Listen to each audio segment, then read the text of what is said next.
బస్సుల్లో ఉచితం ఇవ్వాలా వద్దా? పల్లె వెలుగు, సిటీ ఆర్డినరీ బస్సులకే పరిమితం చేద్దామా? మహిళలకు ఉచిత ప్రయాణంపై ప్రభుత్వం మల్లగుల్లాలు. 2 రకాల ప్రతిపాదనలు సమర్పించిన ఆర్టీసీ. ఎన్నికల హామీ నీరు గార్చేందుకే ప్రభుత్వం ఎత్తుగడన్నట్టుగా ఉందన్నమాట. ముఖ్యంగా చూసుకుంటే 2 రకాలు.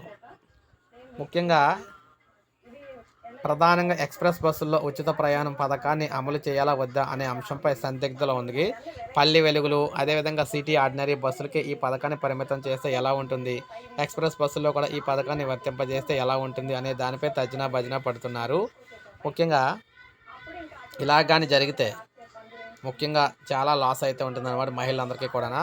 అయితే తమిళనాడు, కర్ణాటక, తెలంగాణలో ఎక్స్‌ప్రెస్ సర్వీసులతో సహా అన్ని కేటగిరీల సర్వీసుల్లో కూడా మహిళలకు ఉచిత ప్రయాణం పథకాన్ని అమలు చేస్తున్నారు. అందుకోసం ఏటా ప్రభుత్వాలైతే డబ్బులు ఖర్చు పెడుతున్నాయి. ఇక ఆంధ్రప్రదేశ్‌కి వచ్చేసరికి పల్లె వెలుగు, సిటీ ఆర్డినరీ బస్సులకే పరిమితం చేస్తే ఎంత భారం పడుతుంది? ఎక్స్‌ప్రెస్ బస్సుల్లో కూడా ఉచిత ప్రయాణం అమలు చేస్తే ఎంత భారం పడుతుందని అయితే లెక్క వేసుకుంటున్నారన్నమాట. అలా లెక్క వేసుకుంటే ఎక్స్‌ప్రెస్ బస్సులతో సహా అన్ని బస్సుల్లో పథకాన్ని అమలు చేయాలంటే దాదాపు ఇక్కడ చూస్తే డబ్బులు 3,000 చిల్లర కోట్లు అయితే ఉండాలి. ఉచిత ప్రయాణానికి కేటాయించిన బస్సుల సంఖ్య 8,000 అయితే ఉండాలన్నమాట. కొత్తగా ఇంకా 11,000 బస్సులు అయితే మనకి, అంటే కొత్త బస్సులు 2,000 ఉండాలి. కొత్తగా నియమించాల్సిన ఉద్యోగులేమో 11,000 అయితే ఉండాలి. ఇక పల్లె వెలుగు, సిటీ ఆర్డినరీ బస్సులకి ఈ పథకాన్ని పరిమితం చేస్తే కేటాయించాల్సిన నిధులు 2,000 కోట్లు, నెలకు 177 కోట్లు సరిపోతాయి.